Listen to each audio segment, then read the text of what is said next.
Thanks everybody for joining us. I'm Trevor Cameron, the general manager here at Sunnyside Nursery. We're in Marysville, Washington. Just to clear that up, we've had a lot of folks joining us from different parts of the country and other locales. I've got emails about how to prune citrus and tropical palm trees and all kinds of fun stuff. So I'm going to start by saying call your local nursery. They probably have better advice than I can give you here up north of Seattle. So the principles we talk about today are going to apply to just about everything, but we'll have lots of time for questions at the end. So say hi to Nicole. She's running the show in the background there. Hi, everyone. Good morning. So if you've never joined one of our classes before, thanks for joining us today. It's only our second one of 2021. We're really excited. It looks like there's a lot of you on the class today, so we're really glad that you joined us. I'm going to be fielding all of your questions through the Q&A at the bottom, so I'm going to go through those as fast as I can. And if you ask any questions that I can't answer during the class, we'll save them till the end, and then I'll ask Trevor for you. As always, we're happy to communicate with you one-on-one, so you can always send us an email here at the nursery, sunnysidenursery@msn.com. If you have specific questions about what's going on or, anything, or give us a call, stop by the nursery. We're happy to talk about plants. We love them. So we'd like to have conversations with you too. We are recording this class. So if for some reason you have to leave early, this will be posted on our website later today or up on our YouTube channel so that you can check that out. I think that's it. You can get started, Trevor. All right. See, if you're local, you can come in here and make fun of my Santa beard here. I'm working on here over the holidays. So thanks for joining us. Happy New Year, everybody. Hope everybody's staying well and safe here these days. We're getting close to the end of this pandemic, hopefully sometime this year. But in the meantime, continue to stay safe. So hopefully everybody got the sheet here off the website. We'll kind of follow the outline here for a little bit.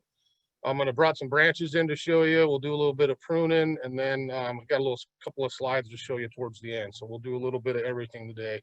And I'm sure there'll be lots of questions, so we'll save plenty of time for that at the end. If we kind of start by the basics, I'm not going to make you learn a lot of plant botany today, but I just want to show you a couple basic things. So if we're talking about shrubs, we have some shrubs that we would call, that have stems that we would call opposite buds. So if I look at this hydrangea here, if I pull it up close, you can see right above my finger, I have buds in pairs. So if I want to prune that, if you have hydrangeas like this is just an example of how to make a proper pruning cut. If I want those two buds to grow, I'm going to prune just above it, typically at a 45-degree angle, and I'm not going to leave much of a stub. That will heal properly, and I'll get double the bloom here next year on that PG hydrangea. I'm not going to go and do that, where you can see again, I've got buds right there, and I'm not going to leave these stubs. That's just going to give me a lot of dead wood down the road. So again, I can cut as far as I want back, but I just want to leave that little ½ an inch, 45-degree up here in our area. It rains nonstop here in the winter sometimes, so we want to make sure we don't have a flat surface for water to sit on. We may get some rot on the wood. So that was a PG hydrangea. If you have one of those bloom on new wood every year, so we can cut those back as far as we want. This time of year, not to confuse you, but I would just deadhead the flowers down a bud or so here if you haven't already. We would go out and give that its final kind of prune down here just a little bit later in winter up in our area, usually late February, early March. If I borrowed a piece of the apple this morning, if you can kind of see that twig, it's going to be hard to see in here. But if I look at that twig there, this is a plant that has buds that are opposite. So I don't have a flat place that I got two buds to grow. I have one bud that I can cut to.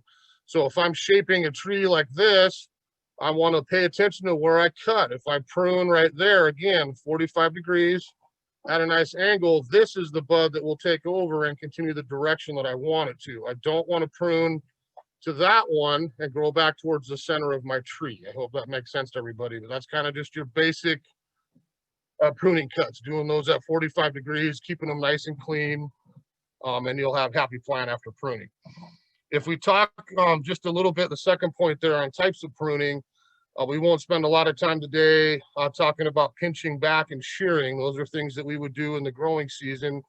I pinch back my annuals to get more flower and keep my plants a little more compact. Shearing, I would use my head shears I brought in here from my place, but I would take that to something like boxwood or a different type of plant. The difference is, you notice the branches I brought in.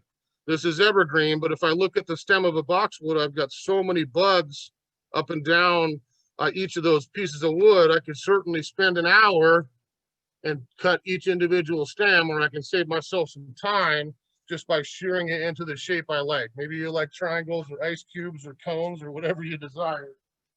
Save yourself some time. And because I'm kind of doing indiscriminate pruning like that with shears, but I'll still be close enough to the growth buds where I'll have a nice, full, compact plant. I brought the boxwood in, and I'm going to tell you right now, and I'll probably mention it 3 times, we do not prune evergreen things here over the winter. So if you haven't gotten to your broadleaf plants like boxwood, we would do that coming out of winter. So after last frost, and we would be all set. Okay. Today we're going to focus on more thinning and heading back. So if I borrow one of my branches here that I took from my house, I hope everybody can kind of see that. So let's just pretend I'm the trunk. You know, this is my branch sticking out, but I'm going to do this in front of the camera to make it easy. So if I'm talking about thinning, I'm not talking about taking branches back this way. I'm talking about digging into the middle and pulling branches out so that I can open up the structure. You know, you can see I've gotten rid of a couple. I could thin out this branch right there, and I've shortened it up even more. So if I like an open, airy plant, I'm going to have better sunlight, I'm going to have better air circulation, a lot less disease, and I'm going to have a more natural, spacious plant. So I'm not, again, cutting back this way. I'm digging into the middle and removing some branches to open up the structure. We'll show you some slides here a little later. Heading back is the other option, and that was where I would change the direction. So if I'm growing out this way and I want to cut it back, we follow those same principles, and I cut back to where I've got 2 buds there on this maple. And yes, you can tell I've pruned this, that I've shortened it up a little bit, and then after we grow, now I start to recover and change that shape. So I can certainly change the direction of a branch a little bit by doing some heading back, and it'll get one off my walkway. It's over my door, on my siding. There's a lot of good examples, but that would be to change the direction or shorten up a branch. And then obviously I can always thin out all the way to the trunk. Maybe I want to limb my tree up a little bit, pull a shrub out at the base, get it off the ground some. Those are all options as well. So thinning and heading back is what we're going to kind of focus on today. I'll just show you a couple quick tools. Santa was very nice to me. Don't tell her, but my wife was very nice to me and brought me a new pair of Felco number 2. So I have my original Felcos from 30 years ago. She must have noticed they had no red handles left. So I got a new pair of pruners. So this is the first day I'm using them today for class. So Felcos is a good example of a bypass pruner. I need a good quality hand tool that I can do some hand pruning on. Felco's the top of the line. We carry Zenport here as well, which is an excellent quality pruner in multiple different styles, about half the price. So if you maybe aren't like me and you're pruning at home and at work and at the Arboretum and all kinds of places, maybe you don't need the Felcos. And certainly don't leave them in the yard waste, because that's one that you don't want to replace again. So good bypass pruners. I'm the guy with huge hands, so I never thought I'd be much of a snip guy, but I use a pair of snips at my house a lot in the growing season for deadheading perennials, you know, a little fine herbaceous pruning. You can be a lot more accurate and not mash the stems with bypass. I use a lot of saws for me. So this is my favorite little saw right here is this pocket saw. It holds in a little holster. I can clip it on my belt. I can just open this up, and to me, this is a surgical tool. I can get right into the middle of branches and get very accurate cuts on a small tool that's very sharp. Be careful with your fingers. This is one that I probably use a lot these days. I went over to my neighbor's last night to borrow a branch from her. She saw my saw and she ordered one for me to bring home today. So it's a very useful tool. So a little pocket saw. If I get up a little bigger, again, I've got a good quality folding saw. It's a little bit longer. Maybe I need to get up and get a little bit bigger limbs out of the tree, but that's another excellent tool. You saw my head shears. So I use these a little bit on my hedge. I like this one in particular made by Zenfork because it's got extendable handles, so I can get up a little taller, get in a little farther, easy to store and lock away. So a good pair of hedge shears. My pole pruner, which you'll see a picture of in the slideshow. And I would just make sure you see this. See how this is chain up at the top here, not rope. This is an more expensive pole pruner. You're up there in the 150, 160 buck range, but you will probably never replace this. This is a great tool to use in your home. If you want to get up here in the winter and thin some trees out, do some heading back on some of your larger trees, I can extend this pole and get up about 15 feet. So save your money from hiring somebody. If you feel comfortable doing it yourself, that's a great tool to have around. That's made by Corona. And the last couple things I'll just show you. This is a great sharpener. I almost didn't show you because we're still waiting for our shipment. It's about mid-ocean right now. We'll have them here in about 2 weeks or so. We would honor the class discount for pruning supplies. If you want to come down and say you're at the class, or call or email, let us know. We'll get you the 20% on this as well. This is a great little sharpener. Keeping pruner sharp is always key. I've got a little dial on the handle. I can put some oil in there. This is fresh out of my dusty garage, but I use 3-in-1 oil. So I'll use this to oil up most of my junctions and pruners and blades and all that as I keep them clean. Keeps the water out of them and keeps them from rusting as well. So good. There's lots of different oil options, but 3-in-1 oil is good as well. So, okay, so we'll talk here in that second section a little bit on why to prune. You know, I go back years of gardening, and there's no, you know, magical rule that says it's wintertime, you got to go prune everything in your yard. That's not what this class is about. To me, it's about having a purpose, you know, have a reason. Why do I want to prune this plant? You know, is it on my walkway? I can't reach my fruit. Neighbors threatening to sue me because you can't see the sound anymore. You know, there's a lot of good reasons on why you should prune. But if you kind of think of a few of these that I've listed there, that's what I would look at. You know, do I want more flowering? Do I want more berries? Do I want more fruit? You know, doing it the right way at the right time of the year as we go through some rules is going to be key. Am I trying to improve the shape and structure? You know, my yard might not be the same as your yard. You can do what you want as far as pruning. I don't necessarily like to shear a lot of things back into little shapes and structures and keep things congested. I'd rather leave them open and airy and kind of natural. So that's my personal taste, might not be yours, but that would be the other reason to shape and kind of for structure. I'm always about air circulation and preventing disease. Nobody likes to spray. So if I've got an open and airy specimen, I'm getting better sunlight in there. I'm not going to have to worry about doing as much spraying long term if I keep things thinned and open and healthy. And again, no one says you have to prune every year. So just think of those you know, reasons. If you're out there in your yard, you're thinking, man, I haven't touched that in 3 years. Should I give it a prune here this winter? We'll teach you some rules today to help make that decision. So that section 3 there, you know, kind of knowing the plants in your landscape. You know, we haven't had much of a winter up here in Washington. We had some nasty wind last week. A lot of people out of power. A lot of plants got damaged. We saw trees all over the place. You know, anytime you get something broken, damaged, anything diseased, dead wood, you know, cut it out. It could be now, it could be in May, it could be in August. I don't care. But if we want to get rid of it, let's get rid of it and get it out of there at the right away. So kind of watch for that as we go through. This is the time of year where you can maybe see some discoloration in wood and some things that need to get removed off shrubs and trees and other specimens in your yard. If I was going to teach you, you know, a couple of rules today, and we'll see this on the slideshow as well, is, you know, prune after bloom is a great rule to come by. I mean, the examples are endless. As you start asking questions towards the end, I'm sure a lot of this will come up. You know, when do I prune this? And how do I prune that? And when do I do this one? You know, think of your yard and when you're out enjoying it. You know, if I use a few plants as example, you know, our state flower, rhododendron, you know, it's evergreen. So I'm not going to do that in the winter. We're not pruning evergreens in the winter. But if I go out and prune that plant in early spring, what have I done? I've cut off all my flower buds. So if I let that rhododendron bloom and then do my pruning, the plant's the happiest. I'm going to have easy recovery over the growing season. I set my flower buds and I've got bloom again next year. If we think of some early things coming up right now, forsythias and quinces and magnolias and a lot of good garden staple plants that we utilize up here on our landscapes, all that stuff has its flower buds sitting there waiting to go for springtime, so I'm not going to run home today and go cut my forsythia back. Yes, you probably won't hurt the plant. If you know forsythia, it'll come back. But the reason I have that in my yard is I want to come home here over the coming weeks and see a beautiful yellow flowering plant as we come out of winter. So I'm going to let that bloom and then do my pruning afterward. So there's a lot of good examples we'll show you here during the class of how to use that as a good rule. The second one with me is the 1/3 rule, I call it.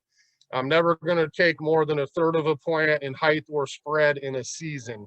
Now, I will raise my hand. Yes, I have broken that a couple times in my lifetime, or a few times, I should say, as I'm sure many of us have. And some plants it works, other ones it don't. If you want to be safe, just make sure you never go more than 1/3 of the height. If you want to try to rejuvenate an old, overgrown plant of any kind, maybe we go down 1/3. We let it grow for that season. The next year we go down another 1/3. Maybe we do it over a couple of years versus, taking a nice old lilac, for example, from 15 feet tall down to 3 feet tall is not going to make a very pretty plant for quite a number of years. So try to stick with that 1/3 rule. And the last one with me is always the right plant in the right place. I don't know that anybody's going to sign up, although pruning is kind of therapeutic, but I don't know that anyone's going to sign up. I want to prune everything in my yard every year. If you're having to walk out and cut something back consistently hard, season after season after season, maybe it's not in the right place. We don't have the right plant by the front door, blocking my window, my view. I mean, the examples go on and on. But, try to get the right plant in the right place. You'll have less work to do, and you're going to have a happier plant without having to do as much work, okay? So I'm going to show some branches here before we do the slideshow, but these are the things that I'm kind of looking at here as we get into late winter. I don't know what the weather's going to do. Our long range forecasts are saying we will have a good week and a half of pretty chilly weather down in the teens here in mid-late February. I doubt that will do any kind of permanent damage to a lot of plants, but as you're making your decisions, typically we want to do some pruning here, kind of coming out of winter into spring. Running out today, it's not raining today, doing some thinning on maples and whatever else, that's absolutely fine, but don't think you have to do it today or next week. You've got about 6-8 weeks here, I think, where you can kind of dive in and get things all settled out before we start breaking bud and leafing out for spring. So if we look at a few plants, I'll bring you, I showed you the hydrangea. Here's the other type of hydrangea, if you can see that. So this is our shade mophead, big blue round flowers here when this is blooming. We have to be a little bit more careful. And again, I wouldn't prune hydrangeas back till usually I do mine about 1st of March. But what I do want to do going into winter is I want to make sure these flowers are clipped off. And that's the structure I'm looking at for the winter. I don't have any chance of any kind of snow or breaking. I've left my wood healthy. Now I can go back out in March and say, okay, yes, I do want you taller. I'm going to leave it right there. Or maybe I go down again. I can pick above any pair of buds as I go all the way down, and up it comes for spring. Just be real careful on the mophead type hydrangeas, because those are the ones that bloom sometimes only on old wood. And if you cut that back hard, you won't have flowering that next summer. We're going to have nice leaves. It won't hurt the plant, but we just won't get as much flowering. If I bring a couple more. Well, if I was to show you one thing you have to get done in the winter is everybody up here loves lace leaf maples. I think every garden hopefully has at least 1 or 2 or 7 or 12. I'm not sure how many you got, but lace leaves are fabulous, Japanese maples. But if you think of a lace leaf, I have that short, kind of weeping mushroom shape. And I think they're intimidating to a lot of people. And boy, where do I even start? You have to do those in the winter time. This is the time of year when you can see the branching, you can see all the dead wood underneath. Honestly, with most people that come in and ask, I would say if you walk in underneath the tree and you look at the color of the wood and you just reach in there with your gloves on, you can probably snap out all the dead wood. Doesn't mean it's disease, doesn't mean you have an issue necessarily, but we get all that dead wood out from underneath the shell. A lot of times you'll stand back and go, wow, my tree looks perfect again. I don't have to do a lot more. So get that dead wood removed in the winter when you can see it. And then again, if I'm looking at a branch of a lace leaf, let's pretend I'm the trunk, and again, branches are coming out and going down. So if I'm going to prune something like that, again, I can head it back. If I want to shorten it up a little bit, I can thin it out, you know, if I want it a little bit more airy, but I'm always going to try to cut to where I already have branching. So if I look at that right there and I take that out, I've shortened it a little bit and I still got my branch to take over. I could go all the way back to there and thin that out and really shorten that branch up and start over again. If I really wanted to go back, if you look sideways here, you can see the color of that. See, if I just take my finger and I snap that, it comes right off. I don't even have to necessarily prune it. There's nothing diseased about that. That's just old wood that's been shaded out. So I pinch all that light brown, gray wood out of there. A lot of times I'm left with a pretty decent structure at this time of year. So try to get that done before we leaf out in spring, because lace leaves are nearly impossible to get pruned right during the growing season. They've got so much foliage on them, you won't really see what you're doing. And this is the time of year where we can get them thinned out and then bring them back up off the ground a little bit by doing some heading back and still get our nice little cool structure on them. Okay, a couple more. You know, again, this is a Japanese maple branch. This could be just about anything in the yard, but let's just say I'm looking at that branch there. You know, what do I do with it? Again, I'm going to look at places that I can thin branches out, making nice clean cuts. I'm not leaving stubs that open up the structure. I don't necessarily want to head this back in my yard, but just by taking out a couple little tiny pieces, the difference in the sun and the air circulation is going to be vast here for the next growing season. I've got room for this guy to grow, continue to mature, and I'm not crowding it out with branches growing into each other, crossing branches. So maple.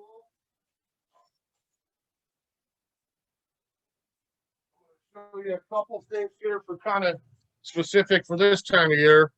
So a lot of times in Washington, we use a lot of heaths or heathers. This is actually a heath. This is Irish heath. These bloom all through the winter. Doesn't care how cold it gets. I get a lot of people coming in May will say, God, my heather looks terrible. It's all flopped open. I call it the donut. You've got that kind of middle dead area with all the foliage on the outside, and then I get my flower. If I was follow that rule again, prune after bloom.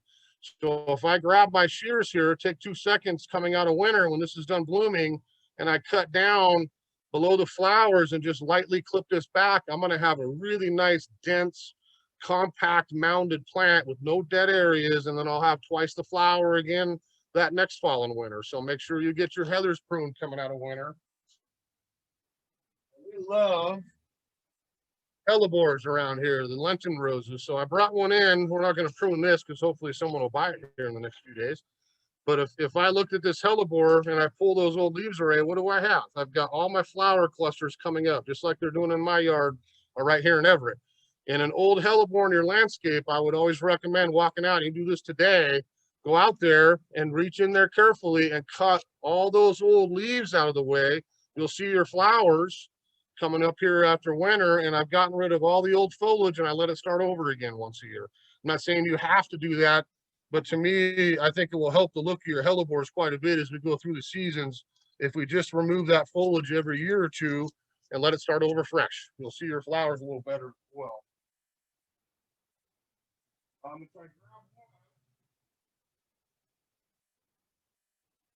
I saved this one for my house. This is a great little specimen here. Look at all that moss and lichen, right? So this covers about 8 different questions we usually get coming out of winter, if you can see this real well. A lot of people ask about moss and lichens. What's wrong with my tree? What can I do to get rid of it? Moss and lichens, Washington. We got moisture, we got wet. I think it adds character. It's nothing wrong with this lilac. This is in my own landscape. I took a nice branch this morning. If I wanted to remove that, this is the only time of year when I can get something safe to spray on a deciduous plant with no leaves. So fruit trees, lilacs, whatever it is, if we're doing the dormant season, we would get potassium soap. We have it here in bottles. And if I spray that on there, I will kill the moss and the lichen off without hurting the tree. But I'm just being brutally honest that you do this again next winter, because guess what's going to grow back on the tree again here? You'll get more moss and lichen in Washington. So it'll come back.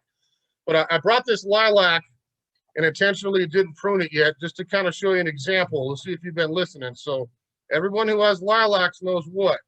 I get flowering on old wood, not new wood, and I get it in May.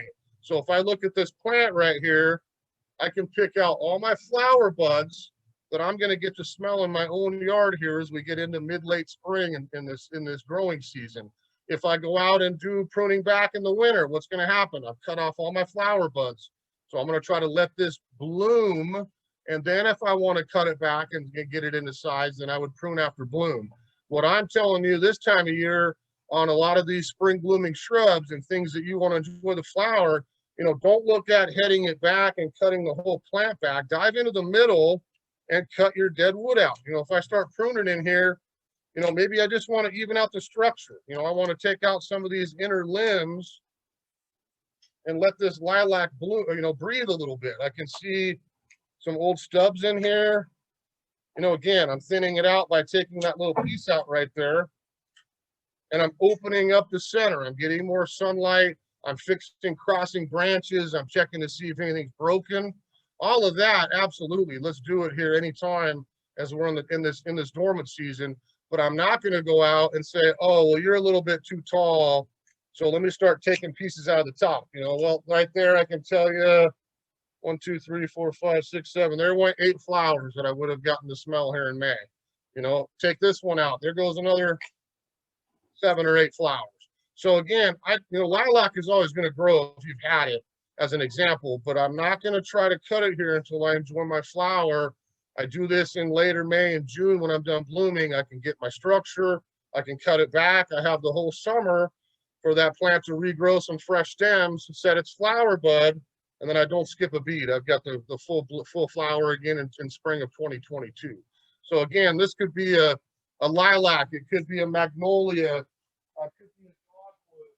You know, if you think of all those good staple plants that we utilize in our gardens, you know, right now they are all covered with a zillion flower buds waiting to go here for sometime blooming in spring. So thinning it out, getting rid of a dead branch, a crossing branch, a structure problem, absolutely. But I'm not going to cut something back here until I enjoy the flowering. Then I can, again, prune after bloom and I can enjoy the flowers and still have good regrowth in the summer. And I'm right back to 2022 with more flower. Okay.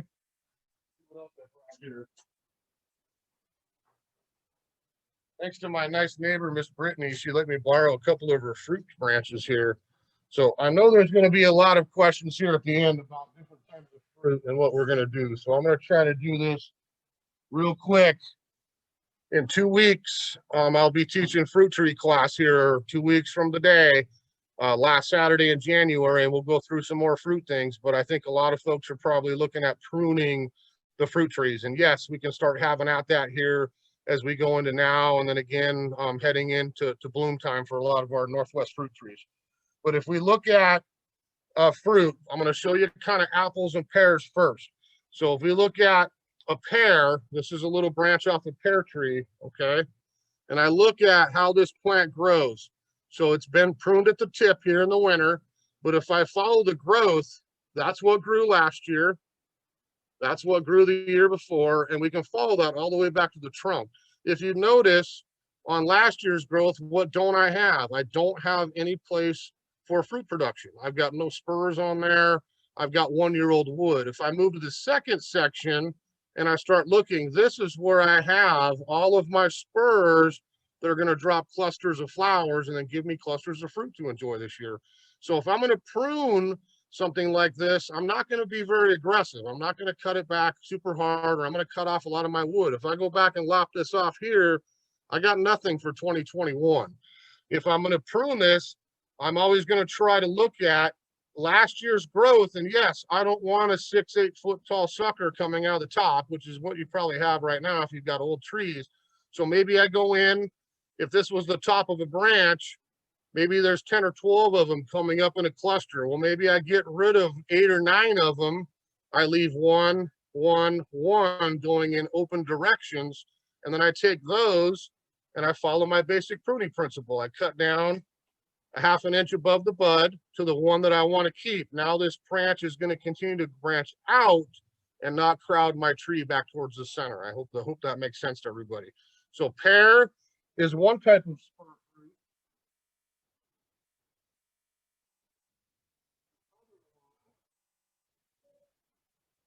is apple. So if I look at this apple, it'd be the same exact discussion. So I can follow this back. You know, there's last year's growth. There's that second season where, again, you can see all those spurs popping out. This little branch here might get me about 15, 18 apples on it as we get into the spring. So I can follow that same principle with pear and apple, having the spur production. But this is what I care about. You know, let's be honest. I think all trees are pretty, but we're not planting, you know, 3 apple trees in our front yard because we want a perfectly aesthetic plant. We're going to buy a Japanese maple or a dogwood or something a little more ornamental. I'm buying this because I want to pick fruit. So if I want to maximize my production, I want to look for those spurs, and that's where I want to try to prune to. Again, I'm not going to cut back into the 2-year-old wood is all over the place, because then I have nothing this season to produce the spur that I can pick 2 years down the road. So if I'm going to prune this, again, I want to shorten up all that last season's growth and just leave maybe 2, 3, 4, 5, whatever your taste is, bud sections this will all spur out here during this growing season. And then I'm right back into business for 2022, 2023. So spurs are one way. And again, it's the same principles: crossing branches, bad angles, broken things.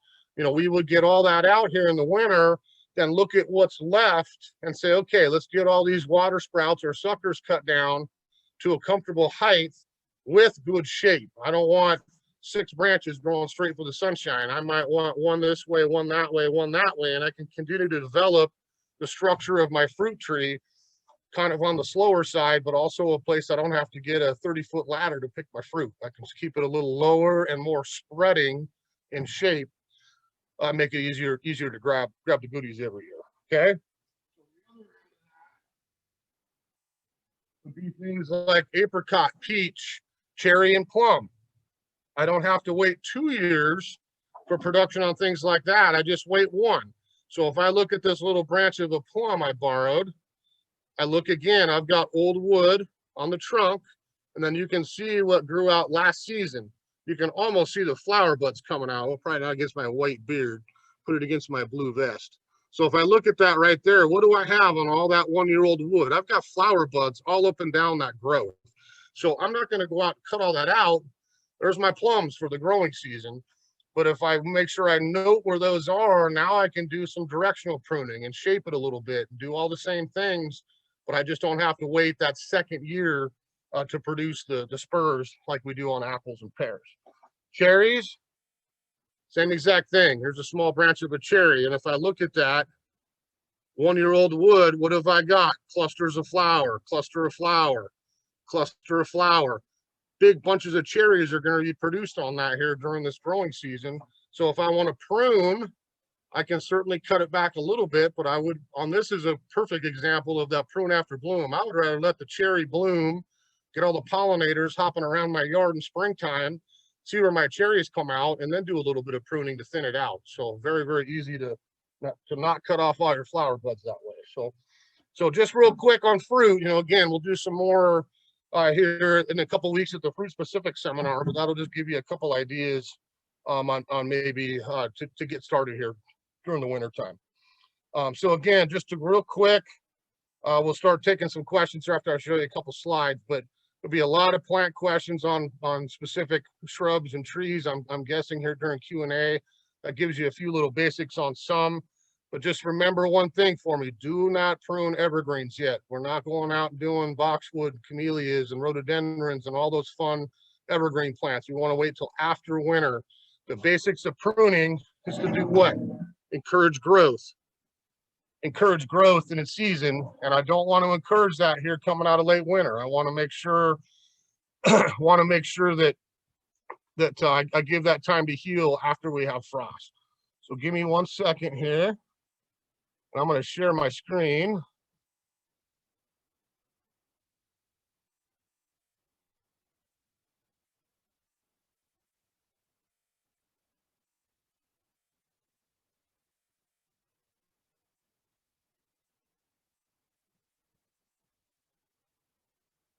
Yeah, there it is.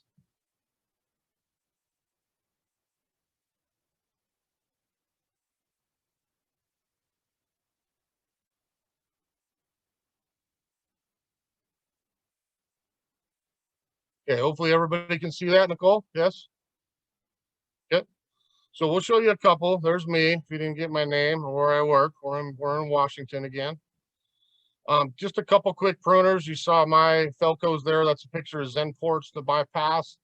Ratchet pruners, maybe for some that I got big hands again, I was blessed, but maybe sometimes we have a harder time doing the clinch. I just turned 50, so I'm sure I'll be there here pretty quick. But if you need something a little easier, the ratchet ones, I can actually click as I prune, and I don't have to just go all the way through a branch with one big squeeze. So that may be an option for you to look at as well. I didn't bring my loppers in, but you can see a nice pair of Zenport loppers there. If you want a good quality lopper, we carry two sizes of those here at the nursery. The smaller one I think is really useful again for getting into a little bit smaller spaces. The big one, we can certainly get some massive leverage if we're going to do some larger wood pruning. There's the head of my pole pruner in case you missed it. Again, the chain is the key to me, and not rope all the way through. The rope will last you a year or two and you end up pitching it or having to rebuild it and you're done. You can also attach a saw blade onto that as well to get up a little taller and cut some larger limbs. There's hedge port, my Zenport hedge clippers with the extendable handles. And the one on the left there is kind of what we would call giraffe pruner, you know, one that I can kind of get one handle on the end and get up again and not get up as tall as a pole pruner. We kind of get a little bit more of the intermediate size. There's the sharpener and a folding saw example if you want my last kind of two favorite ones there. That sharpener is pretty slick if you want to wait till we get them here in just a couple more weeks. So again, just a quick review. We'll have this up as part of the class. You go back and look at some of the notes here. But again, the pinching, the shearing, the thinning, and the heading back. There's your basic kind of definitions on different types of pruning that we're going to talk about, that we talked about today. Some pictures for you to go back and reference, you know, kind of, again, I don't want to turn this into a botany class, but just some basic notations, you know, what's a lateral bud, what's an apical bud, what's a terminal bud, and what's going to happen if I cut those different things. How's my plant going to react? You know, terminal buds is where we would head it back. If we had that branch back on the left there, it's going to change direction. It's not going to grow straight. It's not going to grow. It could be the top of our tree. What happens if we top a tree, which I would not do? We lose our trunk. You know, we're not going to have that same central structure. The lateral ones is what we prune to get bushiness. So if we talked about boxwood earlier, so many lateral buds on a stem, when I shear that back, all those break bud and I end up with a denser, fuller, bushier plant by just a little bit of pruning. On the right there, you can see a couple of just examples of a basic, you know, it could be a little cherry tree, to be honest with you, looking like where you get the spurs, where I've got water sprouts, I've got suckers, you know, all those different things that you would see in a typical tree that you would want to head back or thin out, just kind of a little basic diagram there. Again, kind of a visual, if you couldn't see me as well, pruning on the stems earlier, but just what to do and what not to do. You know, again, I don't want to leave stubs. I don't want to cut too low to the bud, and that one will not break. And then the next one down does, and then I end up again with a big chunk of dead wood as we go into that season. So if we look at that good 45-degree, you know, above one bud on the far left, or again, if I've got a plant like hydrangea where I've got it set up with opposite buds on the stem, I can cut just a little bit above both of them. I would not leave it quite as flat as that diagram, but that kind of gives you an idea of how much tissue to leave. Just an inch, you know, half an inch or an inch is plenty. I don't need to leave 3-4 inches of stubs there for down the road. You know, this is the time of year, again, when I keep telling you that I would try to tackle the structure issues when you can see the things with no foliage on them. So if I look at a big old shade tree like that, kind of before and after, you know, that is what I try to accomplish in my own yard at the Arboretum, and what I try to recommend to people. I'm not interested in taking a shade tree and pruning it into a little 10-foot ball. That's not going to look very nice long term. If again, it's your yard, if it's your thing, have more power to you. But if we want things to look right, I just want to thin. I looked at that tree before and after. That's a perfect example. I haven't changed the outline or the structure of my specimen, but I have opened it up. I've got air, I've got light, I've got sun, I've got room, you know, for a lot more growth. So I've got a happier plant. If we look on the right there, some heading back, you know, again, that could be kind of more of that sprawling apple or a different type of fruit tree, where I'm looking at making different cuts to say, I don't want you to grow this way.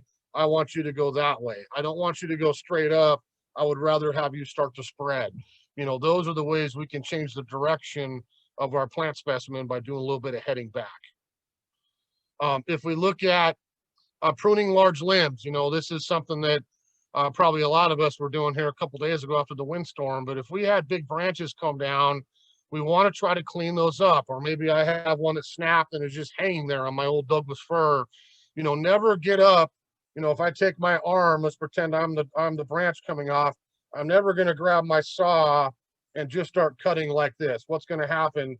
My arm is going to crack. It's going to peel, and I'm probably going to rip bark off my tree by doing that, especially on a large limb.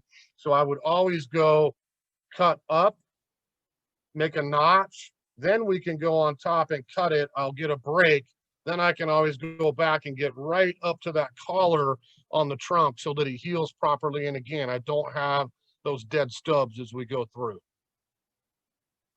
Multi-stem pruning, there's a lot of plants that utilize up here that, vine maple is a great example, one of our natives, something that's not going to grow with the trunk and then branches. It wants to grow with 5, 6, 7 trunks. It could be vine maple, it could be barberry, it could be viburnums, and there's a zillion plants that grow like this. But again, in the winter, I've got a chance to look at the structure all the way to the base. What do I want to do? I want to open it up a little bit. I want to cut it back. That's a great shaded diagram to kind of show you before and after that. I would always go for the dead wood first and get that out. I'd remove my crossing branches. I'd get the spot that maybe is hanging on my siding to even out the overall shape. Then I'm going to have a nicer looking specimen after that, okay? There's a great one just kind of with all the tree issues. You see broken, damaged, you got water sprouts on there, you got bad angled branches, you got dead wood in the middle, you got all of it. But again, if I'm looking here in the wintertime and I look at that whole structure, you walk out today and you look up against the sky, does my flowering cherry need to get a little prune here this winter? No, I'm not going to do this because I'll cut off my flowers. But if I look in the middle, maybe I get a branch out here and one out here and open this up. Now I've got a nicer silhouette that breathes a little bit better. I get more sun in there. And on something like cherry, I would be fighting disease quite a bit more as well, okay? So you can reference that one there as well. There's those 3 main rules. Prune after bloom. The 1/3 rule, always have a purpose. Doesn't mean you have to go out and prune everything in the yard every year, but why am I out here in the cold weather and probably a little bit of rain? Why am I out here doing this? This is why. I want to get it back. I want to get more flowering. I want to maximize my fruit. All those reasons that were on the list there for you. But try to always attack the structure issues to me. And then late spring, summer, I'll teach a pruning class here. I think it's early June again, coming up this summer, that we will cover a lot of the summer things. We'll talk about broadleafs and rhododendrons and hedging and how to thin things out in the summer a little bit after we've seen how they've responded to our winter pruning. Last thing there, I just would show you, this is the perfect time of year as you're doing your pruning. I try to tell gardeners, think of last year, don't think of now. What happened to my tree last year?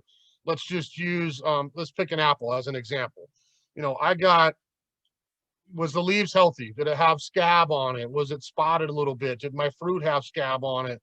Did I have apple maggots, in the middle of them? What happened to my tree last year? Maybe it was nothing. And you had a perfectly healthy one. This is the time of year when we do our pruning. Get your pruning done and follow those basic principles. Clean up the old waste at the bottom. Don't leave anything on the tree if we had issues with it before, and get the proper spray. If I look at these two here, the horticultural oil is OMRI certified organic. I think the best oil on the market.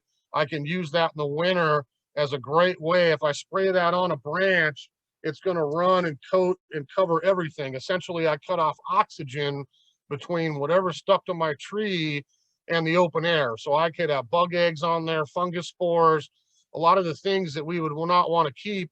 That will eliminate those here with an early spray, and I can start spring 2021 clean. The liquid cop doesn't have carbon, so they're not going to consider that organic, quote unquote. But copper to me is a better way to go on the natural type fungicides. It's always either copper or sulfur. I don't like the smell of sulfur, so I like the copper better, but you can do either one. This would control my disease. So if I'm worried about things like peach leaf curl, lilac blight, there's all kinds of disease issues. You can send pictures or ask, certainly if you're wondering if there is a problem with your plant, that would be my protection. That particular copper gets me about 30 days of a shield, even in the wet weather. So I got a dry day, I can apply these 2 sprays here and I'm good for a month. So if I time this right, typically with a lot of the dormant sprays, probably 1 is good. I get it here, it's cleaned up, it's pruned, I get it sprayed, I'm good to go moving into the springtime. If it's something that I fight consistently, maybe you got a peach and you're fighting peach leaf curl that you just can't seem to get rid of, then I would spray here now, get my pruning done. Then I'm going to let the tree flower. I'm not going to mess with it ever when it's in bloom. We want to save the bees and let them do their thing. Once I have petal drop, all that stuff's falling to the ground. Now I can go back and spray again. So what I'm saying on maybe the apricots, the peaches for sure, but some other plants that you may have struggled with disease, maybe I want to get on a once a month thing here while it's wet. If I can make it into when we dry out here a little more, May into June, I'm not going to have the disease issues to fight as much either. So get a good diagnosis, figure out what problem you have, but really consider perhaps trying some of those dormant sprays because they are really effective and it will help you as you get into springtime. Okay. Well, I'm going to stop share here. We're going to energize Nicole's button because we've covered a lot of stuff. We've got a lot of questions, I'm sure. And there's a zillion plants in the world. So, try to think of this as a basic, what types of pruning can I do? What's the proper equipment? Learn some of the rules. When's my timing going to be right? When am I going to get to enjoy my flower? Should I wait? Should I do it now? We've given you some good ideas on all that today. Now I'm going to let you fire away at some questions because you're probably going to ask me about a bazillion other plants. So let's go. Let's have at it. Yes. Thank you everyone for being patient. Just so you all know that we've been doing these classes all of last year when COVID hit and we had to go online. And we've been very grateful for everybody kind of adapting and going with us. This is the first class that we've capped out. We reached 500 and had lots of people asking why can't they join the class? And we just simply ran out of space. So thank you all for joining us and way to join early and get your spot. But because of having so many of you, I know that there are just a load of Q&As. I'm way behind. This is not typical for us. So thanks for your patience and we're going to try our best to get through all of these questions. A lot of them, like Trevor mentioned, have been addressed about blueberries specifically and fruit trees. And so I've been kind of trying to let all of you know, we're having classes specific to those topics where he'll dive more in depth coming up specifically at the end. Fruit trees, like he said, are on the 30th at 10. So hopefully you can join us then. Since there are so many questions, it's going to take us quite a bit of time. We're going to do our best to get through this and probably just go until about 11:30. If your question doesn't get answered, please feel free to reach out to us by email or phone. Our email is sunnysidenursery@msn.com, or you can give us a call. You can find that on our website or on Google. We are recording this, so if you have to leave but still want to get the questions and the answers later, we will post it up on our website and we'll also have it up on our YouTube channel. So with that, let's get to some of these questions. I'm going to go through them kind of in the order that they were asked. So Trevor, a twisty baby locust tree, wondering best tips on pruning that. Yep. Twisty baby is a really cool plant. That's a great example of, I'll raise my hands, a dwarf plant that's probably still gotten up about 12 or 15 feet if you got an old one. You would want to look at dead wood. A lot of times locust will have quite a bit in the center that's died out. There's nothing wrong with it per se, but I would try to get the dead wood removed first. You can certainly head that plant back however you would like to control the size. It'll look a little funny here when you do the pruning in winter. And then once we get our fresh little twisted branches back out in springtime, it'll start to look much better as well. So what about, we've had a lot of questions about water shoots, specifically on fruit trees and Yep. specifically apples. Yep. So like I tried to say, it's hard to show without looking at a tree, but how I tried to explain it was, all the fruits are not going to change the nature of how the apple, the pear, all these fruit trees grow. If you prune hard, what's happens? You're going to get 12, that grow 6 feet tall last summer, and then they sit there until you do something about it. So I'm guessing that's what he means, or she means about the water sprouts. But if I have water sprouts, and you continue to play the game, or you just saw them off twice a year, that's your choice. What I tried to tell you with the apples in particular is remove most of them and leave a little bit of the structure. So maybe I have, 12 growing for the sun here coming off the top of a branch. I might leave 1, 2, 3 at good angles, cut those back and leave 3 or 4 good bud sections to an outside bud that will grow side to side and not back up or across the middle, and then get rid of the rest of them. It's not going to, I'm just being brutally honest. It's not going to stop, you're not going to change the way it is. But if you want to gradually build that structure a little bit each year, I can still reach my fruit to prune, that I want to try to remove those. A lot of times you're out with fruit trees, to be honest with you, doing it here in the winter, and you're back out there in June doing the same thing. I'm looking at where all the growths come out, and I can do a little bit more thinning then as well. So is now a good time to prune fruit trees, even if they're young? I absolutely, when they're young, because if you can set the structure right. We just finished planting all our 2021 crops, and we've got them ready to go for sale here, bare root. But that's exactly what we'll do. If you came down here to buy a tree, myself or our trained staff would say, excuse me, would you allow me to prune that for you? And we would probably cut 1/3 of the tree out. You're looking at a 7-foot tree that you're going to take home at 5 feet, because we want to get it cut down and get the structure right for you long term. So if you've got a young one, again, it's your own taste. Do you want to let it go up? Do you want to let it go spreading? Absolutely do some training when they're young. You're going to have a lot less work down the road. And the second part of that was when I would have at it now, anytime now, they're going to start blooming here, depending on what the weather does, mid-February towards early March. But anytime from now on, I'd say have at your pruning on all the different fruits.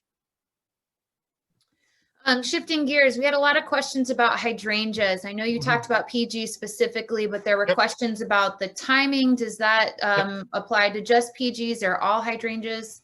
Well, again, for all hydrangeas, all as I would do in the fall, I did mine a couple months ago, but we would deadhead those old brown flowers down to the next bud and just get that weight off the stem. We get snow, we got wind, whatever it is. I don't want anything breaking because I've left those blossoms on there to continue. I'm a little OCD, so it looks nicer in the winter too. But if we get rid of those, we're going to eliminate the chance of a little bit of breakage.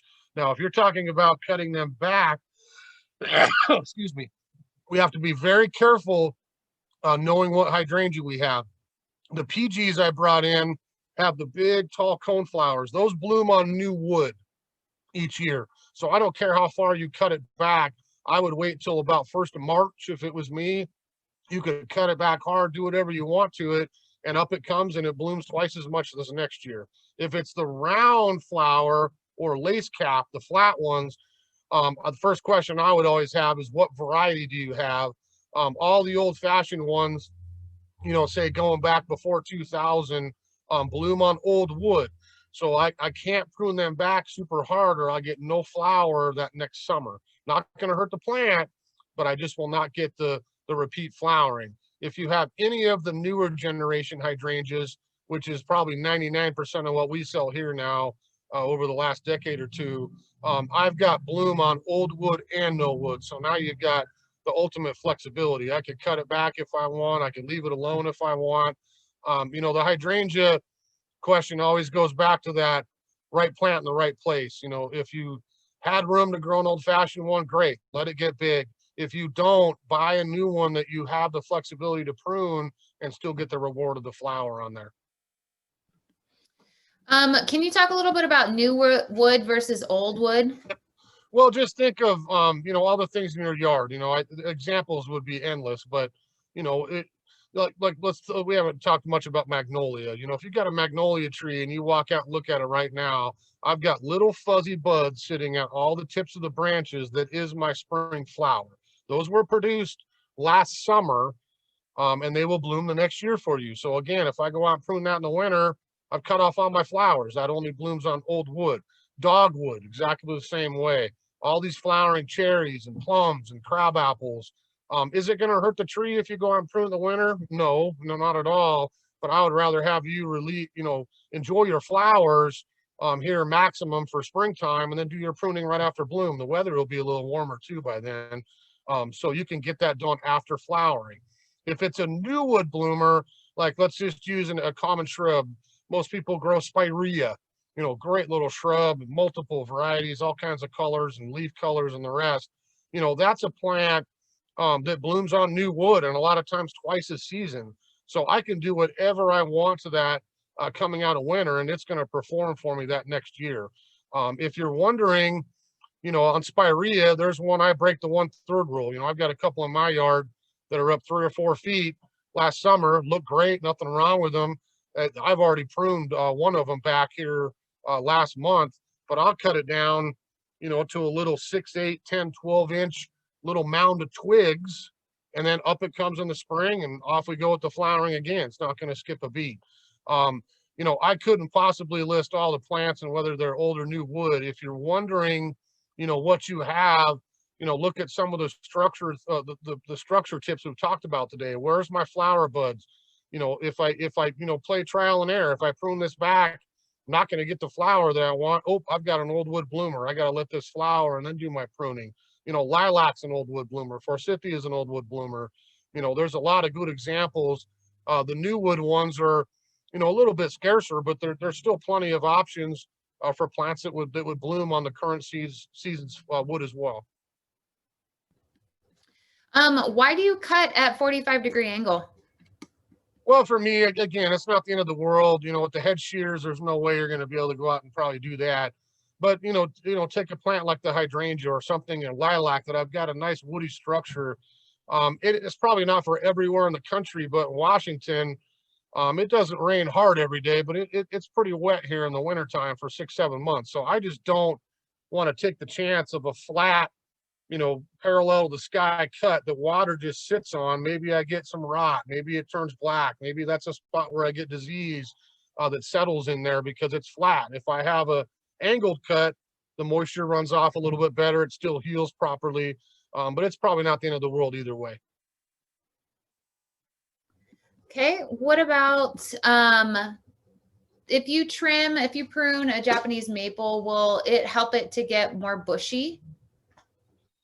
I'm assuming if they're talking about lace leaf maple or a tree, would probably be a little bit different. But yes, if I prune, I'm always going to encourage growth. So if I want bushiness, I'm not going to spend as much time thinning out the plant, although I still would, if you want my opinion. If I want bushy, I'm going to be heading back, because if I cut, you know, one stem back, now I break 2 buds off the sides and I get a bushier, fuller plant. So you can attack it either way, but thinning out would be half of it. And then certainly heading back would give me a little bit more bushiness. Tips on pruning a camellia, sorry. Camellia? Yeah, sorry. I don't know about pruning a chameleon. I'd probably leave the legs on those, but the camellia, again, follow those principles, what we've talked about today. If you were here, I'd make someone in class answer for me, but I'd say, what have we talked about? When does the camellia bloom? It's either winter and bloom right now, or it's going to bloom in springtime. So what am I not going to do right now for 2 reasons? I want to enjoy my flower, so I'm going to prune it after it's done blooming. And B, camellias are evergreen. I do not want to prune things that have foliage on them in the dead of winter. Sometimes you can get away with it, might not be the end of the world, but if you want to play it safe, I would wait and do that pruning out of the after frost and then after bloom, ideally. That's the same answer for rhododendron, azalea, camellia, pieris, all that spring blooming things that we enjoy in our Northwest gardens. I could walk out to your roadie right now and you could pick out all the flower buds that you're going to get to enjoy here in March or April or May. Let that little sucker bloom his heart out and then go ahead and do your pruning. How's that? Okay, what about a Daphne odora? Can you Yep. prune it now before it blooms to clean it up? Like again, the same two reasons. It's got leaves in the winter, so I would not do it when it's this cold. And that blooms on old wood. If you go back and prune your Daphne right now, you are not going to get the flowering that you would have expected. You probably get a couple here and there down in the middle, but you're not going to have the full bloom like you would. So that's a perfect example of a plant that I would prune back probably more like April into May. It's done flowering. I can cut it back. I've got all summer for fresh new foliage and nice bushy shape. That many more flower buds that I'll enjoy the next winter.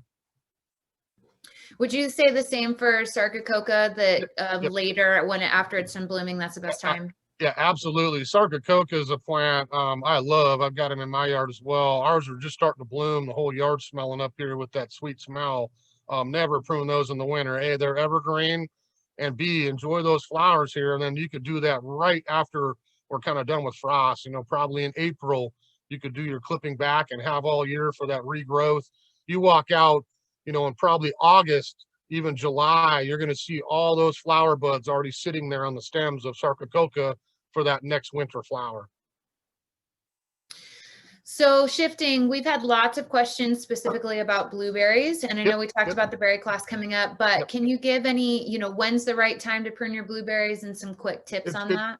Yeah, but blueberries is one we'll do a little bit more on the berry class, but it's a great question for this time of year. Again, you don't have to run home and do it today. You've got a month or two. It's really hard if you like berries like I do to sacrifice wood, but that's essentially what you're doing on blueberry. We want to remove the oldest, biggest wood out of a blueberry to keep fresh stems coming off that crown. So a lot of times with my blueberries, I will remember, where did I pick the massive amount on a big old hunk of old wood. That maybe I'll tie a little flag on it, you know, in the summer when I'm out picking. Then I can go back in the wintertime, and I'm not looking so much up here, although I can certainly even it out the structure with some pruning. I'm looking at the base. How congested are all my stems? I want to open up that crown to get more sunlight, and I want to remove the oldest wood. So I'm usually grabbing my, you know, little surgical tool. My fine pruning saw is nice and easy to get into the base of those suckering type shrubs like blueberry. And I'm going to get into the base there and take out a couple of very large old pieces again to open up that structure. When's the best time to prune flax? New Zealand flax, if you're going to start it over again, you would do that again after we're done with winter. So, and feed it, because it'll take a while to look like it did before. If you're talking about diving into the crown, you know, taking out a blade here and a blade there, some that are broken or brown or whatever, you could probably do that anytime. But if you're going to try to cut the flax back down, you'd probably leave 6 inches of crown out of the ground and let it start over again. I'll be honest, you're taking a little bit of a chance up in our area that it won't come back, because flax takes a while to get going. We're not very warm climate. In other areas of the country, you probably can cut it back and it grows twice a year. But flax, you'd want to be coming out of winter. I would say probably that early mid-April time frame. Get some food on it, and once it gets warm, you'll start to get fresh blades, and off it goes again. Somebody asked about when to prune white rock so that it doesn't lose all the flowers in the coming summer. What plant was it? White rock. White rock. Maybe rock rose they're talking, I'm guessing. Maybe. That's what I was thinking too. Rock rose is one again that I would prune that right after flower. So rock rose will usually give us a pretty good show on sunny bloom like that, probably late-ish April, May into early June time frame. That's when I would hit it. You could clip that back. Be real careful, as a great example on evergreen plants that we would talk about in June, not to cut it way back. You can't take an evergreen plant, you know, that's 4 foot tall and cut it down to bare wood a foot off the ground. It may not come back at all or very nicely to your liking. So be on plants like that, if you want to keep them low, you know, a little bit of pruning each season will keep them dense and low and give you maximum flower, so you won't have to sacrifice down the road.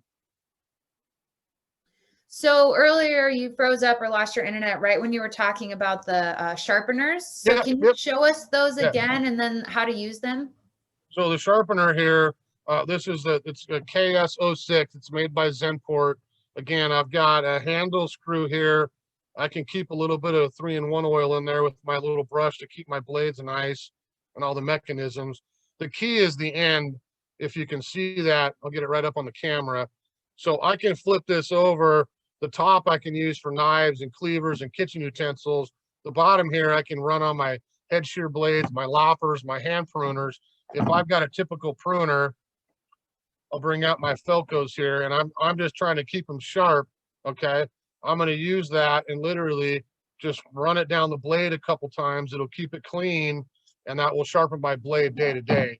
Now, once in the winter, you know, for me, again, maybe you're not in my boat. I use mine all the time between work and home, volunteering at our arboretum here in Everett, all kinds of places.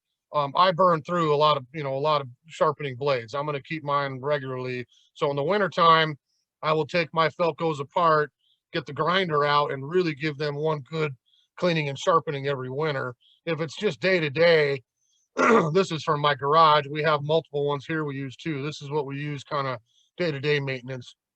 I mean, our crew literally just pruned 1,600 roses in 3 days last week. So you can imagine the pruners got a little tired with the staff, and they have the sharpener over there to keep them fresh, keep them sharp, so we don't have any bad cuts. But it'll be, if you want to email again on the sharpener, this is usually something we'll sell more than 100 of these after this class, because it's a great little tool to have for homeowners. Email us. If you're down here shopping, leave your name. We'll get a want list going. When they come in, we'll contact everybody and be happy to honor the 20% discount on pruning supplies when they do come in here in the next couple weeks. So speaking about roses, should you prune those now? Yeah, I'm not ready to do my roses yet. You know, typically here I always swear by Veterans Day in the fall. You want to kind of get your roses down to, like, say, hip high or so. The President's Weekend is when I would do it in the spring. So wait here, you know, just about another month. You know, President's Week to late February. I want to get those cut back to start off spring, and that's when we'll do this at the rose class in mid-February. We would prune the canes back. We would get rid of dead wood, clean all the leaves off, get the mulch scraped away, add some food. If you do systemic, you know, get the first dose of that down, and then off we go for spring. I know we talked a little bit about Japanese maples, but can you remind us when the right time is to prune those? Yeah. Again, lace leaf maple, to me, you have to do in the winter time. So try to get out there in the next 6-8 weeks and get those done, because I can see the structure. I can see the dead wood that's underneath the canopy. When I say lace leaf, I'm talking about the little mushrooms. Everybody thinks they're little red or green mushrooms, kind of the weeping style. If it's a tree, again, all the stuff I'm talking about today, I'm trying to get you to go out and look at it here in the winter when you can see the structure. Do I need to cut a branch out? Do I need to thin it? Is something broken? Is it out of shape? Fix that here in the winter. And then I always go back with, well, a lot of my bigger Japanese maples and look at them in the summer. How much shade do they cast? What do I have planted underneath them? Do I need to thin it out a little bit, open it up the structure so I get more light through? Or conversely, somebody already asked, I want mine thick and bushy. Well, then sweet. If we head it back a little bit, I'll have a thicker, you know, rounder maple versus what I like is the more open and vase shape going to it. So a lot of times it's, again, structural pruning in the winter, fixing issues that I can see, and then I'll always go back and revisit that in that early summer time frame when I maybe want to do a little bit of thinning as well. What happens if you make a cut that's too deep, perhaps, or bad pruning? What do you do from there once you've already made a mistake? I'm not sure what they mean by too deep. If it's been pruned, I mean, plants are resilient creatures. I mean, let's be honest. I've seen tree butchery every day of my life driving around because it just, most people just, oh, let's get the saw out and start cutting some limbs. Plants will recover. If you cut too close to a bud and it doesn't grow, I would recommend you go back and check it as it's breaking bud in spring, and maybe you just have to prune down to the next one that's breaking in a healthy manner, and then off we go for the season. If it's too deep, I'm just not quite sure what you mean by that. Maybe it's a Like large, too close to the trunk. yeah. Too close to the trunk will probably heal, to be honest with you. If you got it right on there, it will heal. It's probably going to bleed some water, may not look quite right, but it'll callus over and heal a little bit. I'm not a pruning sealer guy. 30 years ago, my parents, everybody I knew, what'd you have in the garage? You had a, can of the old black sealing paste. And every time you cut a limb on anything, you went out and painted it on there. I haven't used pruning sealer in probably 2 decades myself. We don't sell it. I would always try to let the tree heal itself. You got a lot of enzymes and internal immune system, frankly, in plants, that if I take a cut, maybe it was even diseased, I'd rather have that open to the air so I can heal it up and callus it over and heal it naturally. The only place I would ever probably fill with sealer is maybe I've got a really old fruit tree and I've got, rotten wood in a trunk. I want to try to save it for a few more years, whatever that is. Maybe I'll try to do that just to keep the bugs and the water out of there mainly. And do you need to clean or disinfect your tools after you prune things? And how do you do that? I'm always really happy when somebody asks me that, because that's a great question. That's one, I wouldn't say day after day, every day. If you want to be safe, maybe beyond my OCD-ness, then absolutely. I would always do it if you have any question at all what your pruning is diseased. Maybe I'll use Japanese maples as an example. We fight up here in our wet winters what we would call verticillium wilt. That's a pathogen that there's no cure for. If my maple has it, it's in the tissue. Eventually it will crash. I hate to tell you. And it's from too much wet on the root system, heavy clay. There's a lot of issues. It's in everybody's groundwater, but when it's in my maple and I go take my saw and I prune a branch on that, and then I go to a maple that doesn't have it, yes, you probably just gave your second maple verticillium, even though he's maybe not in quite of a wet area. So be safe. If you have any question about it, get some rubbing alcohol, wipes. There's all kinds of ways to do a quick sterilization on the pruners before you touch another plant with it. What about a contorted filbert? Now that it was pruned before it was cut back and the new growth is just coming out straight instead of its contorted shape, is there a way to remedy that, or is it a lost cause? Well, not to turn this into the filbert class, but I would tell you, if you got straight wood out of it, that is not off your contorted filbert. That's off the root system. So typical contorted filberts are not growing on not growing on their own roots. They're growing on filbert nut trees.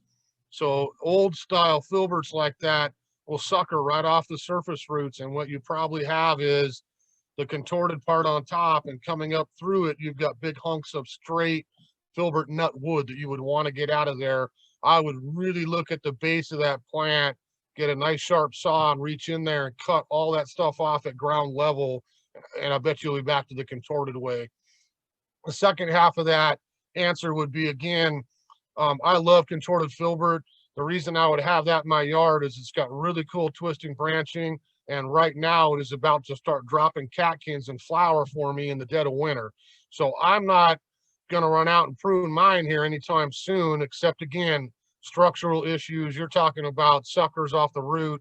All that's fine, but I'm not going to head it back until it's done flowering if I'm going to prune it, because I want to enjoy all my catkins and then do my pruning after that.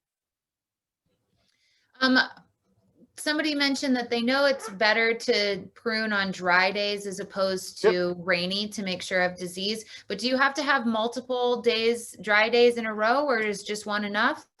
No, usually, and again, that I would have to agree with that statement to some extent. If it's a disease-prone plant, yes, I'm probably not going to run out and prune maybe my peach or my apricot or certain things on a real wet day. It just needs to dry. So, up here in our neck of the woods, I hope we get 3 or 4 or 5 days in a row, but usually that's not the case. Certain things I might be a little more cautious of if it's super wet, but I couldn't put a time frame on it. If you had a day or two to let it dry, the plant's going to start to heal itself here pretty quick. Can you talk briefly about wisteria and or other kind of trailing like hops Vines. and other vines? Wisteria again would be an example of old wood flower. So if you got wisteria vine, absolutely go out here before we get into spring, cut off all the little tendrils, all the little thin wood. You can cut that back pretty hard, but I don't want to get into those old old chunks of wood because that's where all of my flowers are going to be dropping from here.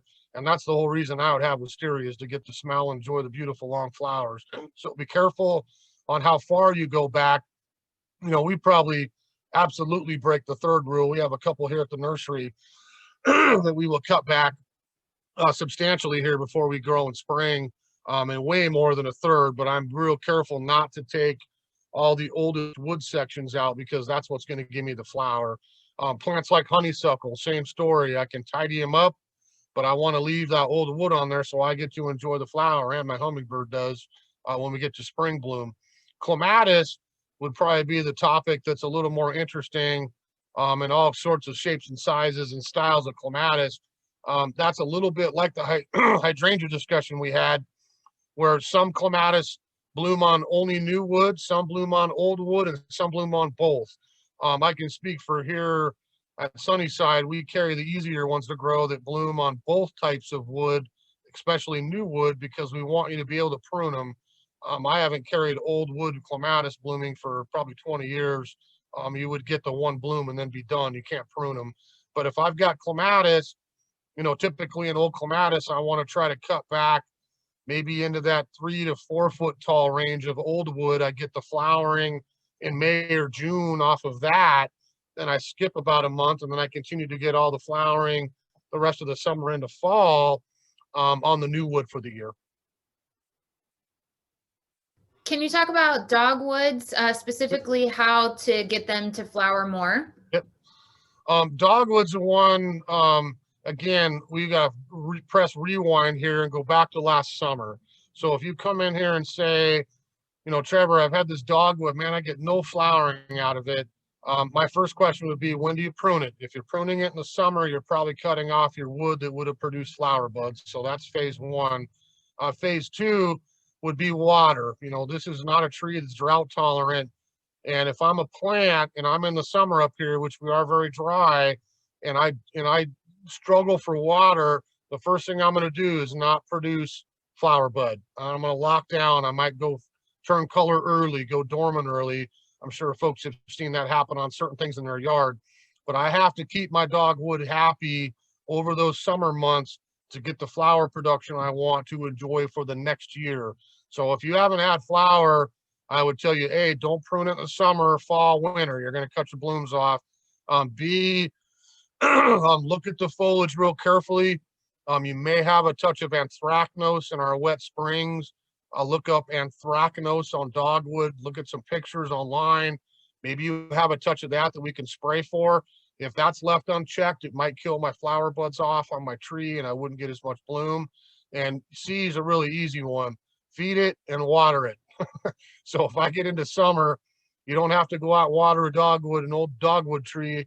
Probably every couple weeks is enough, but I have to give it a little bit of irrigation in the summer to keep it happy, and perhaps a good dose of a nice organic granular fruit or granular fertilizer spread around underneath that out towards the feeding roots will really help me get flower production that summer as well. I've had some questions about Meyer lemons. You know, people that locally that have them in garages or, you know, in a greenhouse. Is it, the plant is very bushy and she wants to prune it or thin it out. Is it too early for that? Not at all. I mean, especially if you've got it indoors or in a greenhouse, you could thin out some of that wood. It depends on, sometimes those get out of whack up here in Washington, going inside to outside to inside to outside. It should be blooming here coming out of winter and get you some fruit production here. Just be careful to look for flower buds and make sure we don't cut some of that off. But I absolutely have no problem with you diving in there and thinning it out. You'll have a happier plant too. What about weeping plants? How do you prune them so that they don't look like a bad prune job, like a skirt or umbrella? Yep.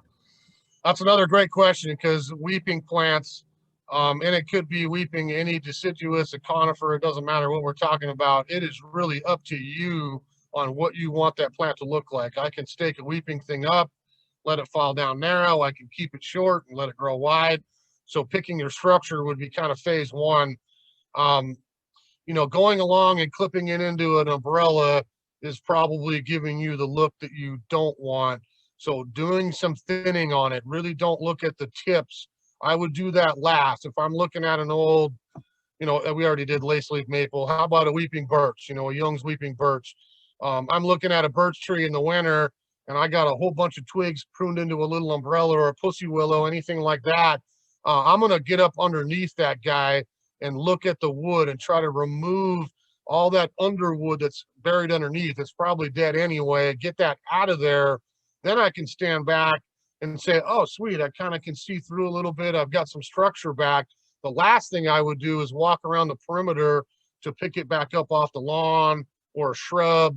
And again, if I've got a branch, you know, hanging down over, I could pick multiple places to go up that branch and prune, where I probably have two that will come right back down and give me the shape that I had before.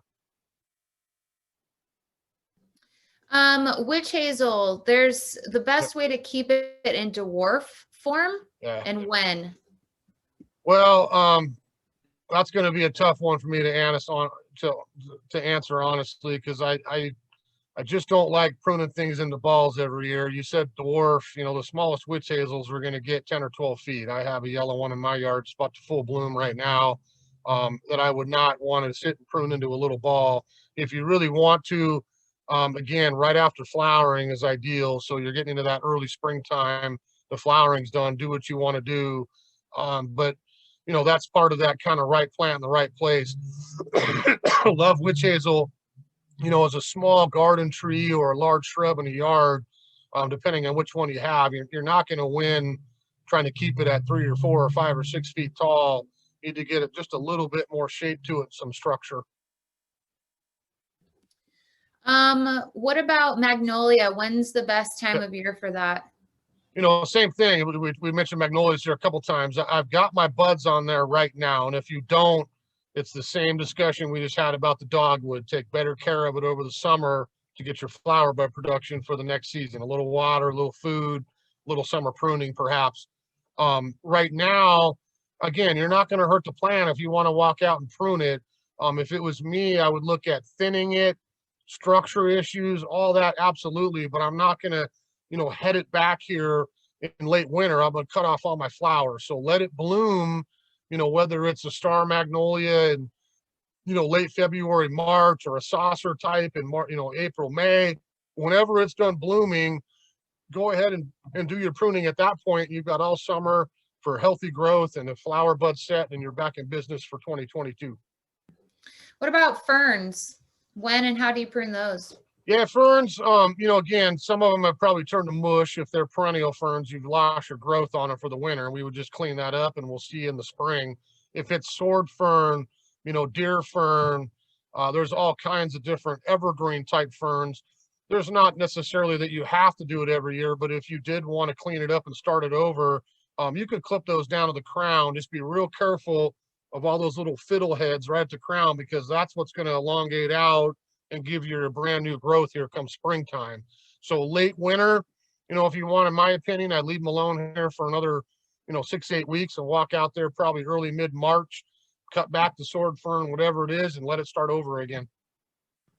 What about lavender and rosemary, things like that? Those are, again, great questions. We usually do a little bit of that in June, but if I have lavender, well, let's do this. Rosemary, number one. So rosemary is going to bloom here coming out of winter. So I don't know that I'd run out and do a lot of pruning unless you don't want the flower. It's up to you. The bees will love you for having rosemary because it's one of the first ones to flower up in our area. So probably leave that alone until after bloom. The lavender, the key is keeping it cut back if you want low, you know, squim, you know, lavender farm. I want big, low pincushion lavender. I've got to shear those back below the flowers a couple of times this season. So if you haven't done it coming out of winter, you know, cut those back a little bit. Try not to go down below where you don't have any foliage, you're taking a chance of it not coming back, although usually it does. And maybe it doesn't, you cut it too hard and you buy new lavender, and now you know every time I bloom, if I go out and I shear it below those flowers, I'm going to have a super dense, nicely low lavender with maximum flower power every year. If so, do it coming out of winter, then let it flush up all the blooms. And when those blooms are dried, whether you bring them into the house, enjoy them, whatever, cut those back when they're done blooming, and up comes another cycle of flower that way. Russian sage? Yep. Kind of the same as those two. We probably don't get cold enough up here most years for Russian sage to really go dormant. And it's kind of a woody perennial anyway, but if I'm going to tidy that up, I want to do that right at the tail end of winter, then let it come up with fresh growth, and off we go for another season. What about grasses, ornamental grasses? When do you want to cut those back? So if you haven't done your grasses yet, if we have truly perennial grasses, which I have a lot of that, and evergreen grasses is the other half of the discussion. I have both in my yard. If you've got perennial grasses, I don't really care when you do it. I've done probably half of mine I do in October, in November and December. I just want them done. Other ones, I like the structure and the frost and all the motion and the sound. I'll leave them alone. You've got, from the fall when you're done with them until about 1st of March, I would try to get them done by then, because then you run into the new growth starting to come out again, and we've got that battle between old and new, and you're going to have a tough time getting all the brown out at that point. So perennial ones, if you haven't done it, don't worry. You don't necessarily have to yet, but I would do it for sure by early March. You're done once a year, up it comes again, and off we go. If it's evergreen, we do not want to touch that stuff here in the fall, the winter, early spring.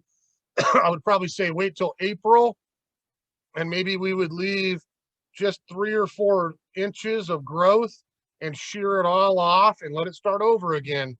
On an evergreen grass, if you've got some brown blades, yes, you could reach in and pluck some out. Maybe that fixes your problem, but cutting the blade down in half is not going to fix your problem. So if you're going to rejuvenate it, let it start over. Try to do it in early April, throw some food on it, off we go again for another season. What about nandinas? Yep, same thing, broadleaf evergreen, never in the winter, and not here for a little bit until we get warmed up. I don't really care when you do it. You probably got, say 1st of April all the way until the end of July, and you could do it anytime in that time frame, just not too late in the summer, fall, because we want to have enough time for regrowth, color, and let those leaves harden off before we get to the next winter. So that's a perfect example of a plant. We'll be talking a lot about nandinas and similar plants when we do our June pruning class. What about hebes?